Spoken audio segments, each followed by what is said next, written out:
Bom, pessoal, boa tarde. Me chamo Marcelo, sou do IEE. Estamos aí mandando essa palestra para vocês, apresentando.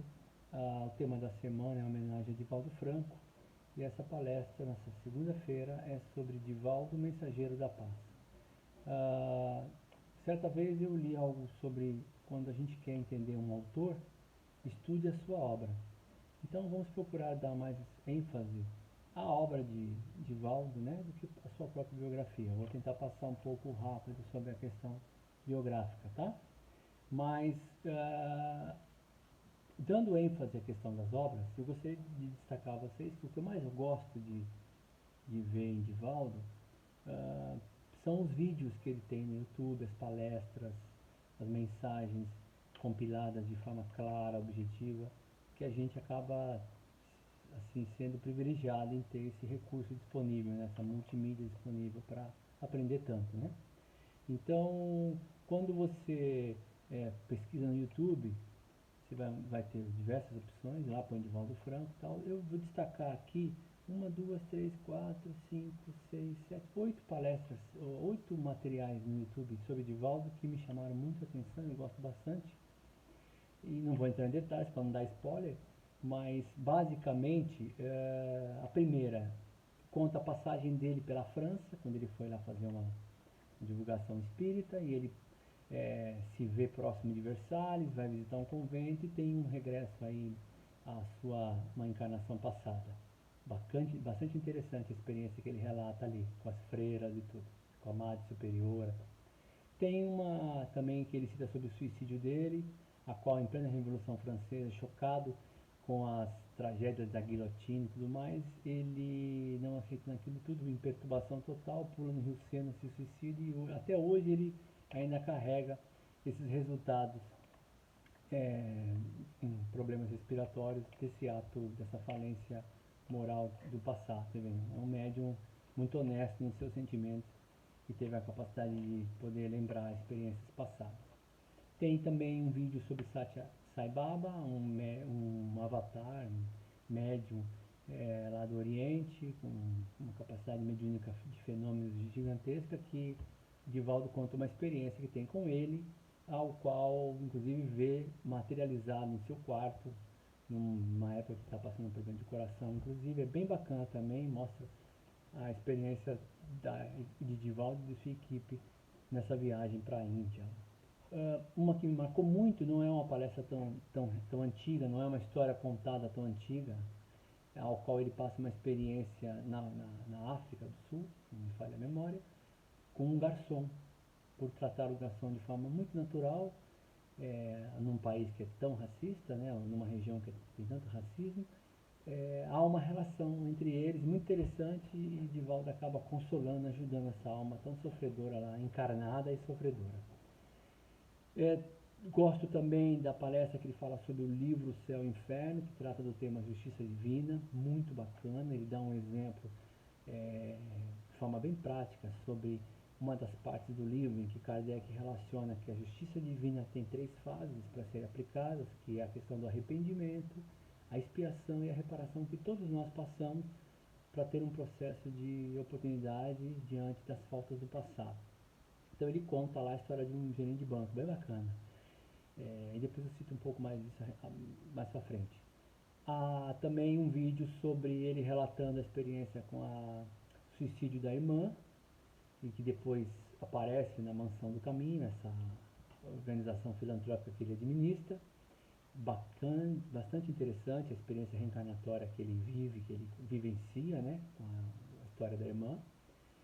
Uma que me marcou muito é a antiga, até um pouco, quando ele relata a prece que faz a um suicida. Ao ler o jornal e ver um senhor, uma pessoa de uns 40 anos, que se suicidou, pai de família, tal, numa linha de trem, ele fica chocado com a notícia, sensibilizado durante várias semanas, meses, ele faz uma oração para aquele rapaz, e um dia, quando o Divaldo está extremamente amargurado, chateado, depressivo, ele sente a aproximação do Espírito que vem o consolar.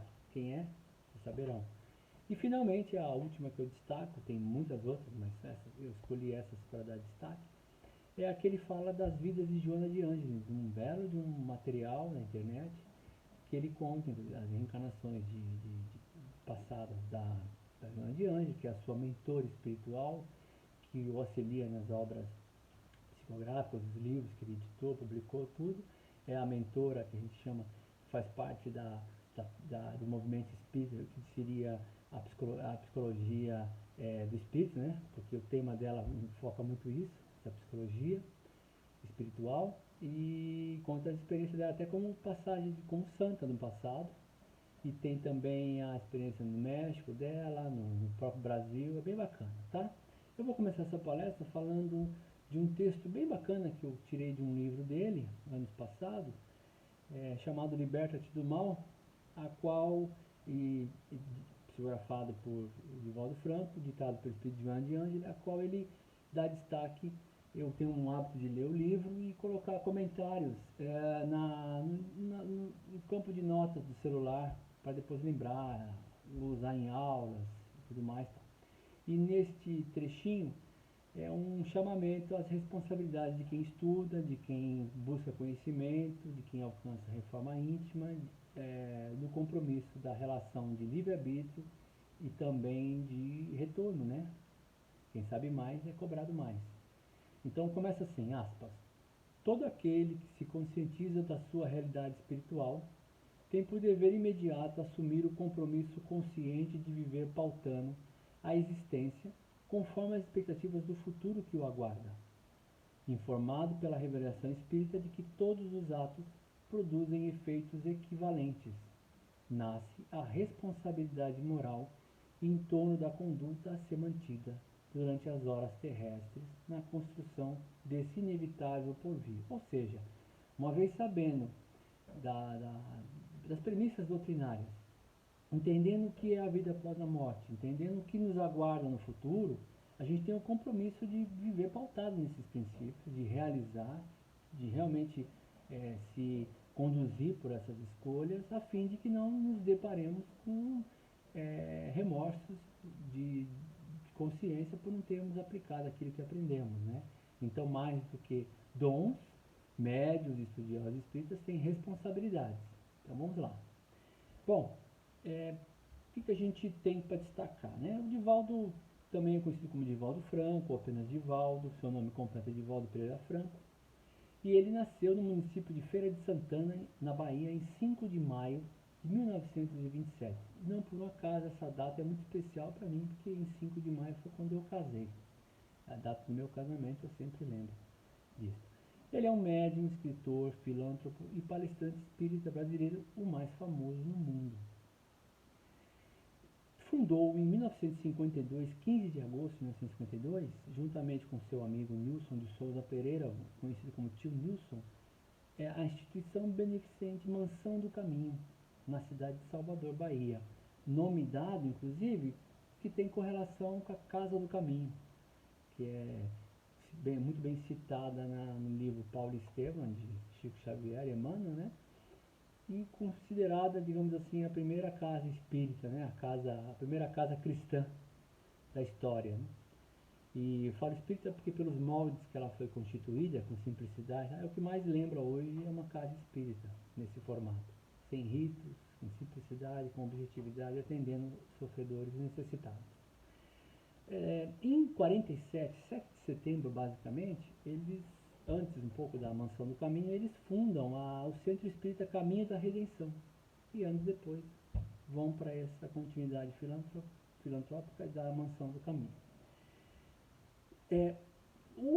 A Mansão do Caminho atua hoje como uma escola, né, num formato aí de alunos vão lá, estudam, tal, voltam para seus lares, mas não foi assim que começou. Lá no passado, antes mesmo das orientações internacionais de ensino e educacional, né, essa realidade social que foi orientada, eles praticavam um conceito chamado de lares substitutos ou famílias substitutas. Crianças órfãs, carentes, tinham no ambiente da Mansão do Caminho um tratamento, uma relação como se fossem nas suas próprias casas. E assim foram aprimoradas intelectualmente, moralmente, educadas e tal. Parece que uns números aqui, consultando no site da Mansão do Caminho, 680 crianças e jovens residiram nesses lares substitutos, até a sua emancipação. Tá? Quem quiser saber mais sobre a Mansão do Caminho pode pesquisar num livro chamado Mansão do Caminho 40 anos, uma história de amor na educação, de autoria de Washington Luiz Nogueira Fernandes, publicado em 1992. Eu não li, parece ser bem interessante. Para quem quiser aprofundar mais sobre a história, segue aí a dica, tá? É, parte dos trabalhos da Mansão do Caminho, do Centro, também tem o projeto Manuel Filomeno de Miranda, não por acaso leva o nome de uns espíritos que trazem bastante mensagem através do médium Divaldo, né? Esse grupo, esse projeto, ele foi criado em 1990 e tem como propósito dar apoio e treinamento aos integrantes da área mediúnica de centros espíritas em todo o Brasil, seminários, cursos e palestras. Tá? Essa equipe é composta atualmente, eu consultei isso pelo site deles, lá da Mansão do Caminho, por José Ferraz, Nilo Calazans e João Neves. Tá? É interessante. Bom, dá aqui uns números para vocês, bem rapidinho. Divaldo já psicografou 250 obras e teve mais de 10 milhões de exemplares vendidos e 104 títulos traduzidos para 16 idiomas. Então você veja aí a capilaridade que a obra do Divaldo e de sua equipe alcançaram, né? Divulgando a doutrina espírita pelo mundo. E desde 1947, Divaldo profere conferências, palestras pelo Brasil e pelo mundo, e parece que o número está mais de 12 mil palestras até hoje, consolidadas. Olha a quantidade. Hoje o ritmo caiu muito pela idade, pela condição física dele e tal, ele um pouquinho fragilizado, né, pela idade, mas está aí, participando. Atualmente, diante dessa pandemia que vivemos, Divaldo ainda faz seus vídeos, trazendo mensagem consoladora, apaziguadora de ânimos, né? A fim de que a gente possa passar pelo enfrentamento dessa prova difícil de forma equilibrada e esperançosa. Também tem na sua obra, na sua equipe, um movimento chamado Movimento Você e Paz. Eu já estive em um desses eventos lá no Ibirapuera e o que eu pude perceber assim olhando de fora é que é um evento com uma mensagem muito bonita de cultuar a paz, né? Um evento organizado que transcende as fronteiras do espiritismo. Tenta abraçar todas as religiões para trazer essa mensagem de paz, né? Ao público que vai participar. Esse movimento está sendo propagado com brilhantismo em vários locais, não só no Brasil, Europa, Portugal, França, Espanha, assim vai.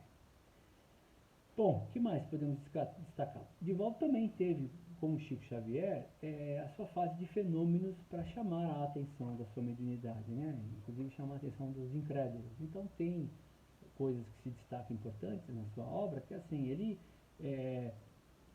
escreveu mensagens em idiomas que não conhecia, em alemão, francês, italiano, castelhano, inglês invertido, afrikaans, então isso mostrando, né, a capacidade que transcende as limitações do físico, da encarnação, mostrando realmente habilidades espirituais no que está comunicando. Uma forma de ratificar a sua mediunidade ostensiva. Ele publicou aqui um livro chamado, desculpem o meu castelhano, muito ruim, por sinal, chama Hacia las Estrelas, Rumo às Estrelas, acho que assim pronuncia. É uma obra inteiramente psicografada em castelhano, sendo o primeiro título escrito em um idioma que não é o do médium.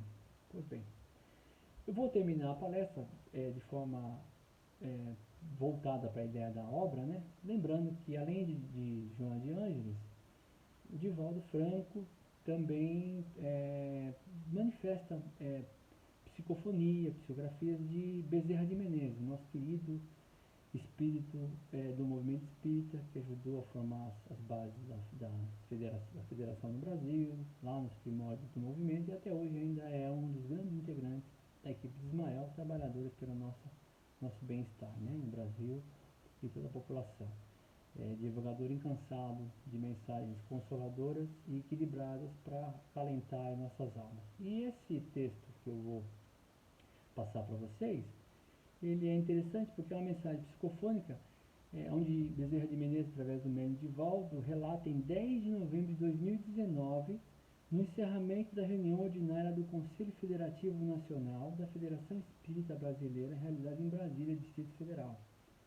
essa mensagem revisada pelo autor espiritual. O que me chama muito a atenção é que assim foi publicado, foi repassado para todos nós em novembro de 2019 e é como se fosse um prenúncio, no meu entender, do que estamos passando hoje nessa crise pandêmica tão grave, né? Porque ele dá alguns apontamentos muito diretos aqui. Ele diz assim: filhas e filhos bem-amados, que a paz do nosso Senhor Jesus Cristo permaneça em nossos corações. Anoitece. Começa assim. Os dias gloriosos da ciência e da tecnologia de ponta estão sombreados pelas inquietações do sentimento humano que parece desvarar em toda parte. O inconformismo, o desespero e o sofrimento assinalam a geração presente como a consequência do mau uso do livre-arbítrio nos dias do passado. O que é interessante nesse parágrafo, ele deixa claro que a gente, mesmo passando por benesses materiais, tanta ciência, tanto desenvolvimento tecnológico, como não temos ainda a aproximação com Deus, nossa reforma íntima, nosso conhecimento pessoal, a gente ainda se depara com sofrimento diante do que está por vir, porque vamos nos deparar com as faltas do passado. Ou seja, a escola terra é para isso, para esse aprimoramento. Todos anelávamos, ele continua, que estas fossem as horas da paz, amparados pelo conhecimento libertador da ignorância que a muitos tem proporcionado conforto e bem-estar, raramente equilíbrio e paz. A barca terrestre experimenta as ondas terríveis do mar agitado pelos conceitos da loucura e da desarmonia. No entanto, Cristo vela e conduz na condição de nauta divino a embarcação ao porto da segurança. Ou seja, nós estamos num processo reencarnatório dentro de uma embarcação onde Jesus está no leme conduzindo a gente ao nosso propósito, lá na frente, o progresso, que é essa referência que ele diz do porto, né, onde o barco encosta, ancora, e que vamos passar por mais de muita tempestade, muita chuva, muitos ventos, mas que vamos passar por isso. E que cabe a nós termos a confiança de que estamos sendo conduzidos para esse melhor. Aí ele continua: provavelmente, algumas dores se farão volumosas e terrificantes, como vemos atualmente. Sucede, porém, que as almas rebeldes somente aquecem diante de sofrimentos que as submetem à diretriz da fraternidade e do amor. Ou seja, o espírito rebelde que ainda nega o seu vínculo com Deus, com o Criador, num estado de não aceitar os propósitos da vida, do progresso e tal, ele ainda só alça um processo de evolução quando sofre a dor muito próxima, que é o que o alerta, que é o que faz mudar a atmosfera mental dele, né? Então, veja, por exemplo, a pandemia, quantos não estão repensando seus hábitos, suas formas de reagirem às dificuldades, vendo que tantas coisas que passavam desapercebidas são tão importantes hoje.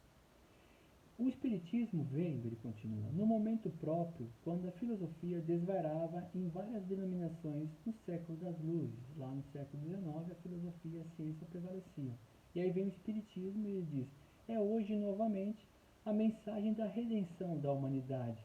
Alcança as criaturas humanas com a filosofia do bem, dizendo, né, à luz do Evangelho de Jesus, da doutrina do amor, como sendo a única que é capaz de proporcionar plenitude e esperança quase não mais aguardados. Porque diante de quadros como o de agora, a gente vê muitas pessoas sendo envolvidas pelo pânico e a histeria, desacreditando que fé e esperança é que acalentam imunidade da pessoa, equilíbrio, e que dão forças para enfrentar as tempestades. Não desanimeis, não permitais que o mau humor e as injunções penosas que vos rodeiam, os passos, e tentam penetrar no vosso lar, começa o lar aqui, entenda como mente, seu pensamento, logrem o êxito que a invigilância não raro faculta.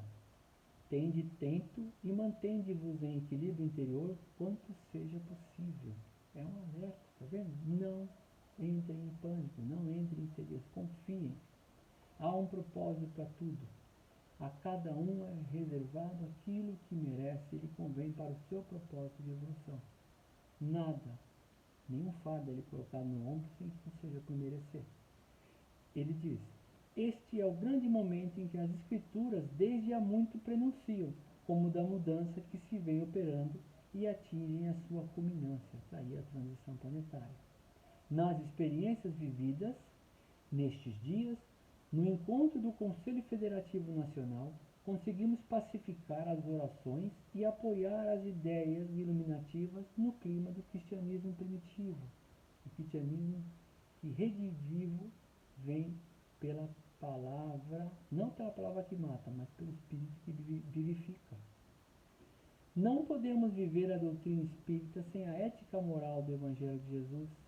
A humanidade tem sede de exemplos e está cansada de palavras.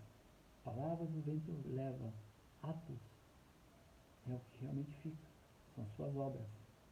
Sois as cartas vivas do Evangelho e perseverai no objetivo sagrado de confortar os que choram, mas não apenas consolá-los, senão apontar-lhes os caminhos pelos quais encontrarão a felicidade anelada. Então, aqui ele faz uma convocação aos espíritos que sejam divulgadores de boas notícias, repassem a esperança pelo que conhecem, porque do mesmo jeito que a gente leu lá no início da palestra, nos primeiros slides, o conhecimento é responsabilidade e deve ser aplicado assim.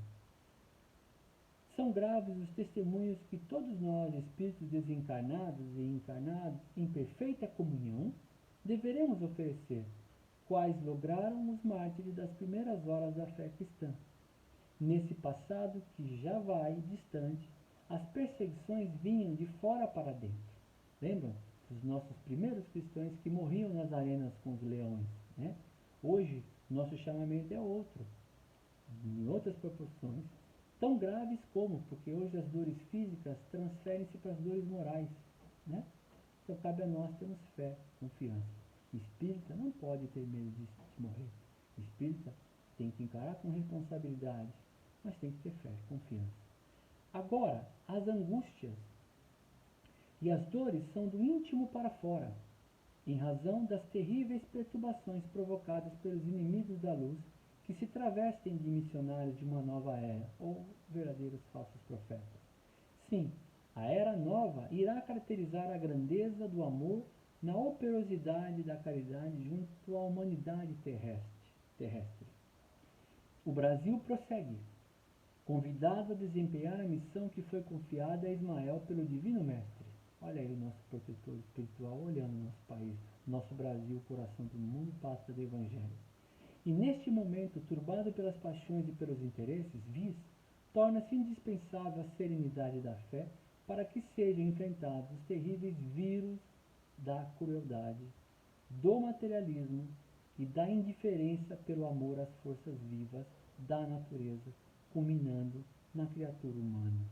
Né? Aqui ele dá a escala bem clara do que hoje são as nossas reparações. A crueldade, a gente não tem capacidade de sentir a dor do outro.